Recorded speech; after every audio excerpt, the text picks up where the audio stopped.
हाँ जी। सभी को गुड मॉर्निंग, नमस्कार। कल हमने संविधान सभा में यानी भारतीय राज्य व्यवस्था में पहला चैप्टर स्टार्ट किया था। यानी किया कौन सा था? भारत का संविधान निर्माण।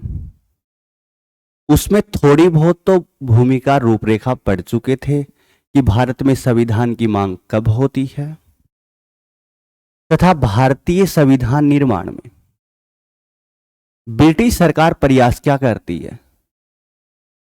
उसमें हमने क्रिप्स मिशन प्रस्ताव पढ़ लिया था। उसके बाद में कैबिनेट मिशन योजना पे चर्चा कर रही थी। आज हम उसी चैप्टर को आगे बढ़ाते हैं। यदि बढ़ाया जाए तो कल हमारी चर्चा हो रही थी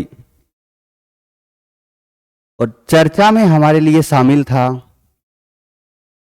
संविधान सभा का निर्माण। शामिल क्या था? संविधान सभा का निर्माण।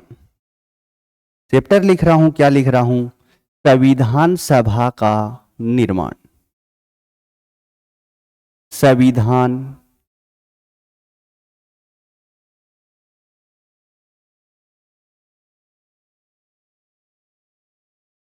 सभा का निर्माण।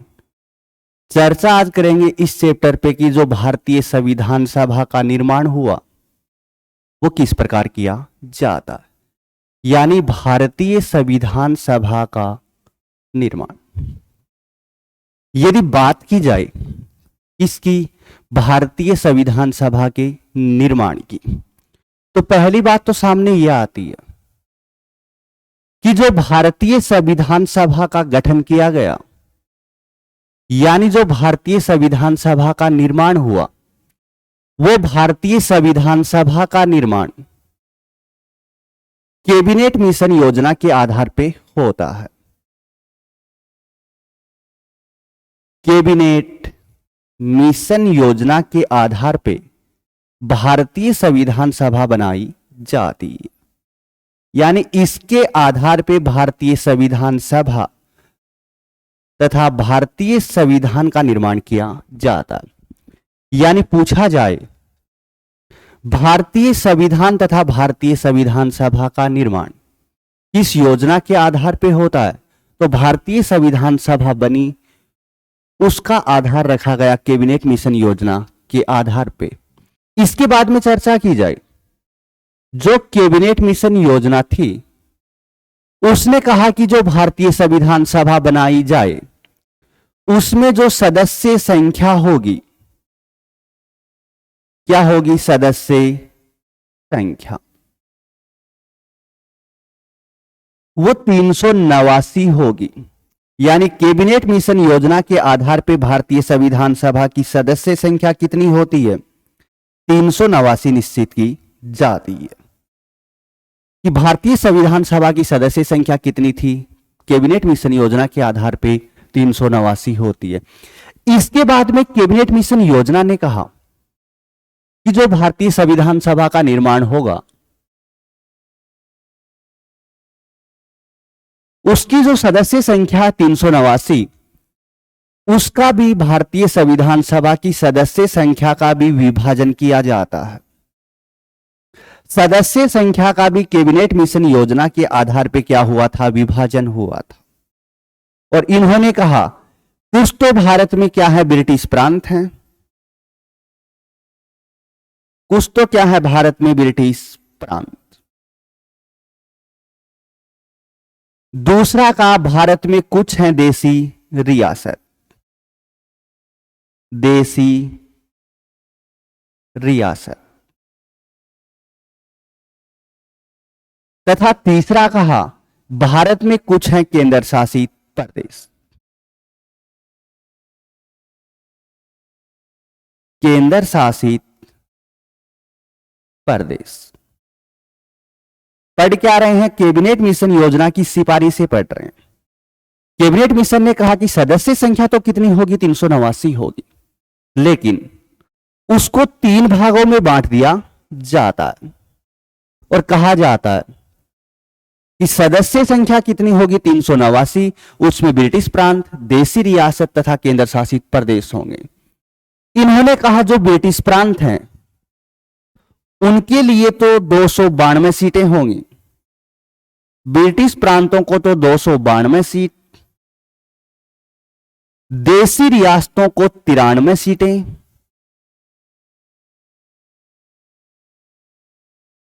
तथा केंद्र शासित प्रदेशों को 4 सीटें प्रदान की जाती है। यानी जो 389 सदस्य संख्या बताई थी कैबिनेट मिशन योजना ने, उसने कहा उसको 3 भागों में डिवाइड किया जाए। ब्रिटिश प्रांतों को तो 292 सीटें दी जाएं, केंद्र शासित प्रदेशों को 4 सीटें दी जाएं तथा जो भारत में देशी रियासतें हैं उनको 93 सीटें प्रदान की जाएं। यह तो उन्होंने खाका तैयार कर दिया। इसके बाद में इन्होंने एक और कहा कि जो ब्रिटिश प्रांत हैं उनके जो कैंडिडेट हैं और जो देशी रियासतों के कैंडिडेट हैं उनको छोड़ दिया जाए। ब्रिटिश प्रांत और केंद्र शासित प्रदेशों की सीटें होती है कितनी? 296 होती हैं। इनका भी 3 आधारों पर विभाजन किया जाता है और वो किया जाता है किसके आधार पे? सांप्रदायिकता के आधार पे, यानी धर्म के आधार पर भी इनको विभाजित किया गया। एक तो दिया गया सामान्य को कि सामान्य के लिए कितनी सीटें होंगी। इसके बाद में इन्होंने दिया कि जो मुसलमान हैं उनके लिए कितनी सीटें होंगी।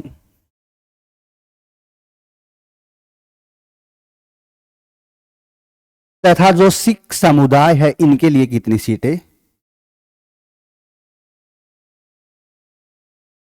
सिख समुदाय के लिए कितनी सीटों का प्रावधान किया जाता है।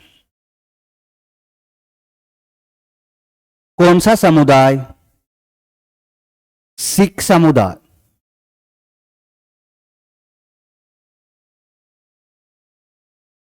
तीन आधारों पर विभाजन किया जाता है। दोबारा बता रहा हूं, 389 तो सीटें निर्धारित की गई कैबिनेट मिशन योजना के आधार पे। उनको 3 भागों में डिवाइड किया गया कि ब्रिटिश प्रांतों के लिए 292 सीटें होंगी, देशी रियासतों के लिए 93 सीटें होंगी और केंद्र शासित प्रदेशों के लिए 4 सीटें होंगी।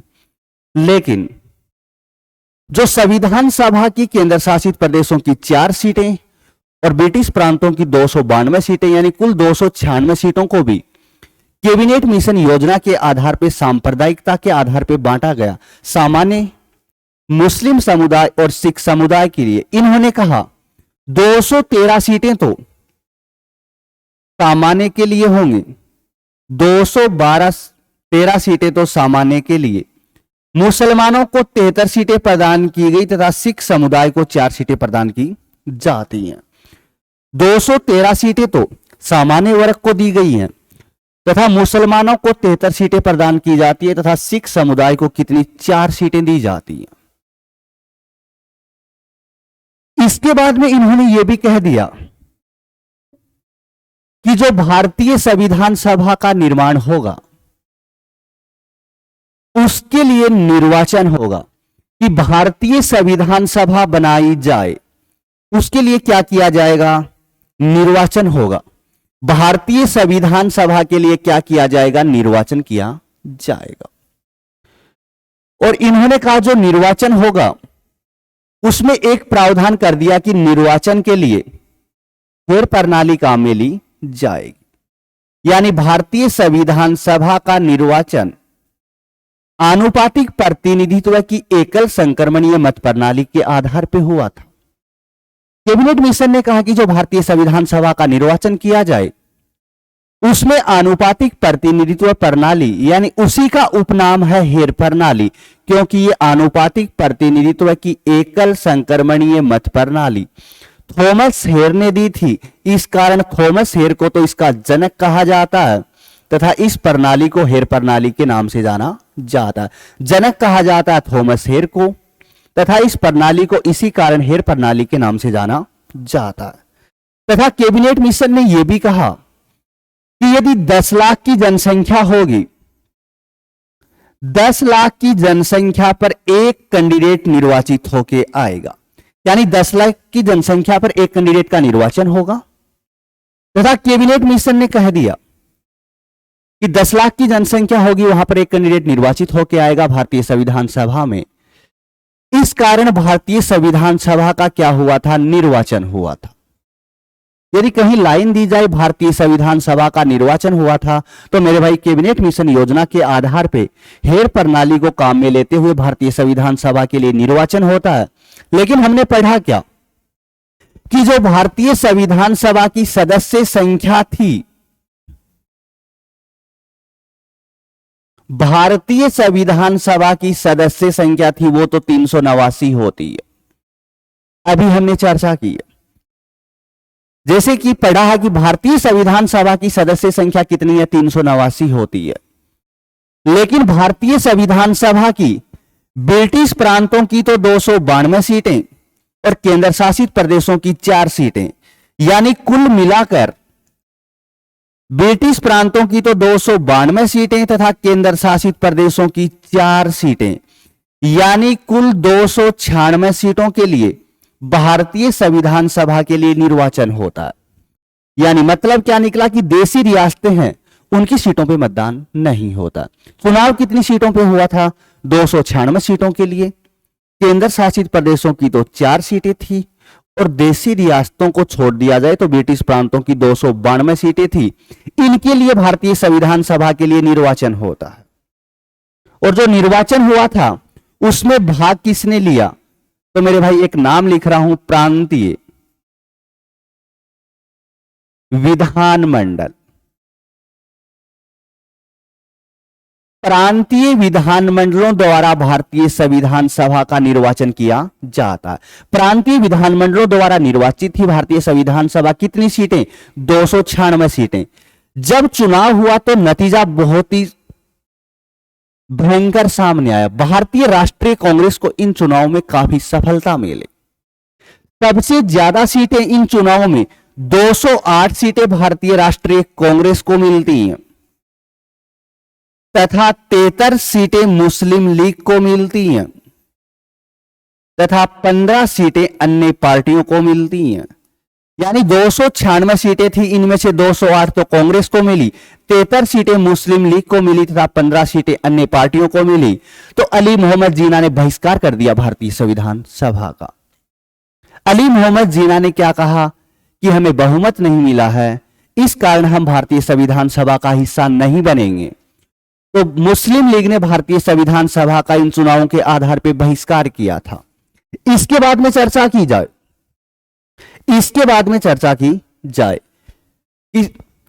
चुनाव तो हो चुका है भारतीय संविधान सभा का। इसके बाद में एक तो भारतीय राष्ट्रीय कांग्रेस का सबसे बड़ा लीडर महात्मा गांधी था तथा मुस्लिम लीग का सबसे बड़ा लीडर अली मोहम्मद जीना था। दोनों ही कैंडिडेटों ने भारतीय संविधान सभा के चुनाव में भाग नहीं लिया। अली मोहम्मद जीना ने भी भाग नहीं लिया और महात्मा गांधी ने भी भाग नहीं लिया। तो कहीं कहीं प्रश्न यह पूछ लिया जाता है कि निम्नलिखित में से कौन सा व्यक्ति भारतीय संविधान सभा का मेंबर नहीं था। तो एक तो अली मोहम्मद जीना ने भी भाग नहीं लिया था, महात्मा गांधी ने भी भाग नहीं लिया। तो दोनों ही कैंडिडेट भारतीय संविधान सभा के मेंबर नहीं थे। इसके बाद में चर्चा की जाए, एक कैंडिडेट होता, नाम होता जयप्रकाश नारायण। एक कैंडिडेट होता, नाम होता है जयप्रकाश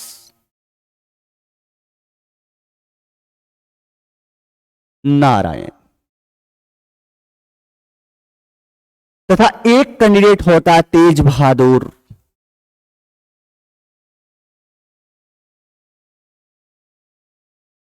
इस्प्रू।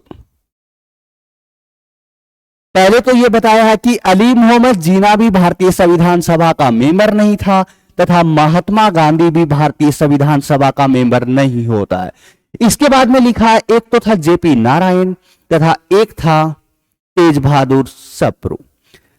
तेज बहादुर सप्रू ने तो क्या किया, स्वास्थ्य कारणों से यानी बीमार होने के कारण भारतीय संविधान सभा से त्यागपत्र दे दिया था तथा जेपी नारायण ने कहा भारतीय संविधान सभा अपने आप में संप्रभु नहीं है।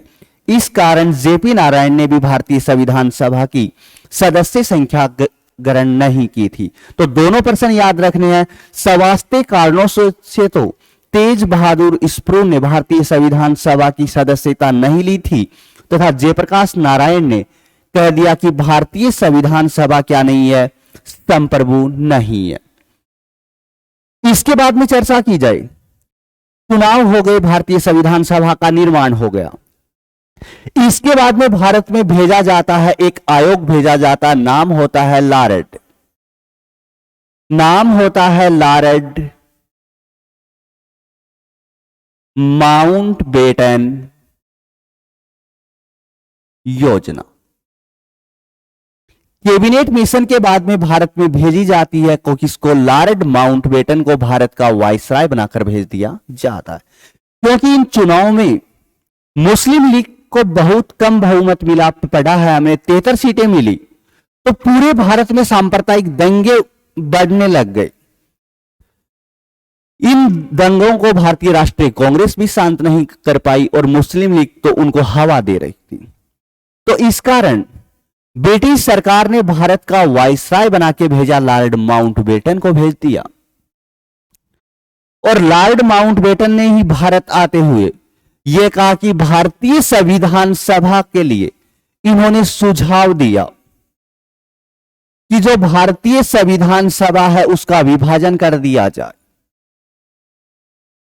सबसे पहले लॉर्ड माउंटबेटन योजना की में कहा गया कि भारत और पाकिस्तान के लिए अलग अलग क्या होनी चाहिए, संविधान सभा होनी चाहिए।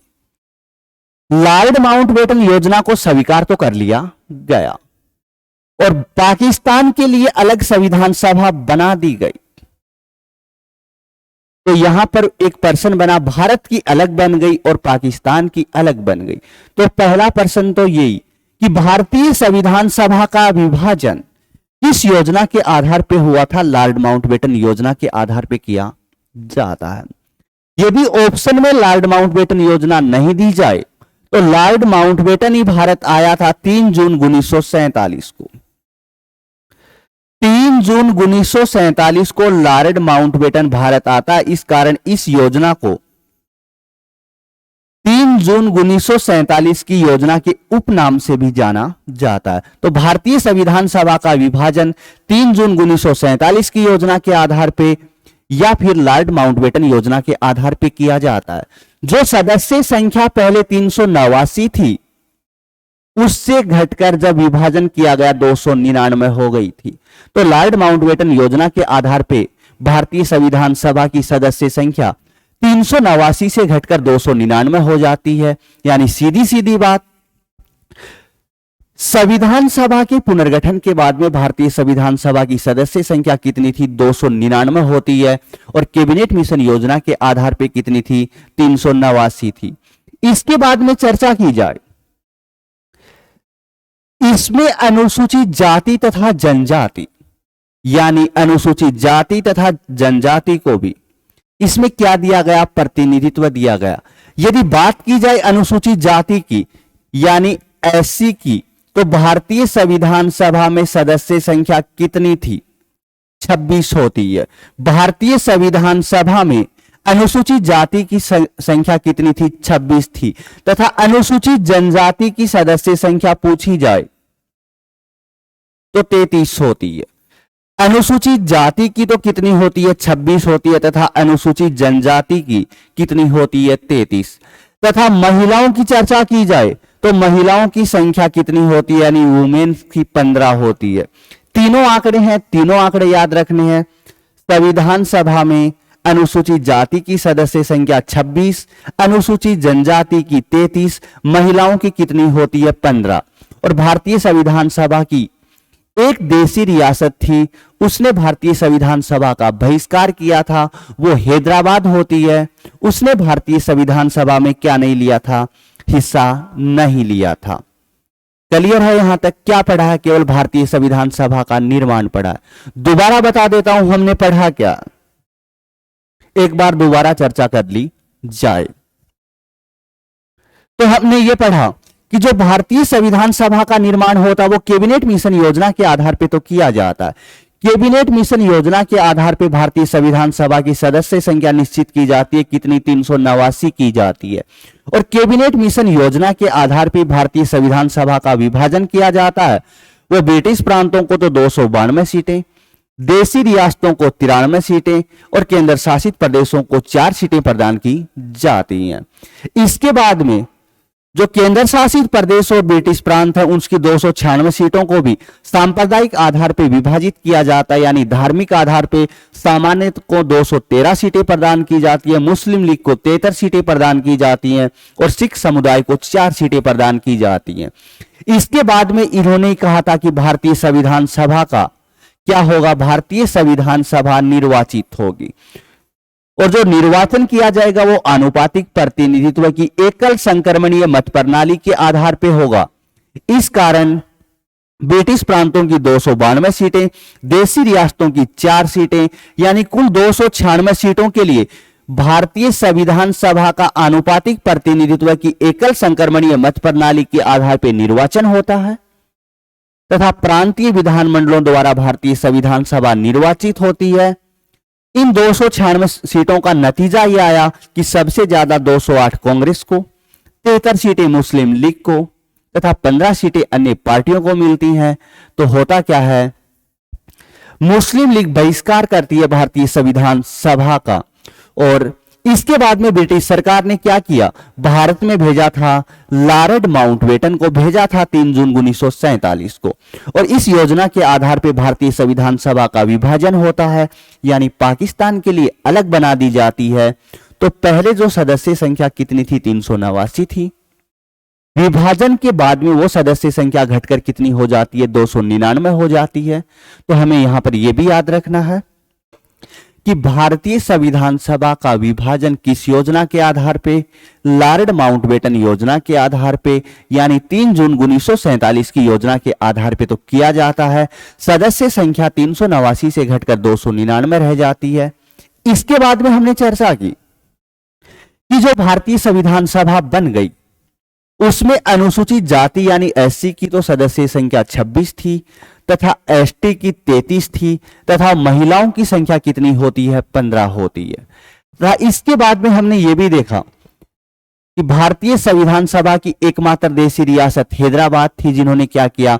भारतीय संविधान सभा में हिस्सा नहीं लिया तथा इस संविधान सभा में अली मोहम्मद जीना, महात्मा गांधी दोनों ही कैंडिडेट इसके सदस्य नहीं थे। इसके बाद में जेपी नारायण ने तो कहा कि भारतीय संविधान सभा क्या नहीं है? अपने आप पे संप्रभु नहीं है, इस कारण में इसकी सदस्यता नहीं लेना चाहता। तथा तेज बहादुर स्प्रू ने स्वास्थ्य कारणों से कह दिया कि भारतीय संविधान सभा की मैं सदस्यता नहीं लेना चाहता। केवल आज की क्लास में हमने कितना देखा है? भारतीय संविधान सभा का निर्माण किस प्रकार हुआ? तो हुआ किस प्रकार? कैबिनेट मिशन योजना की सिफारिशों के आधार पर होता है।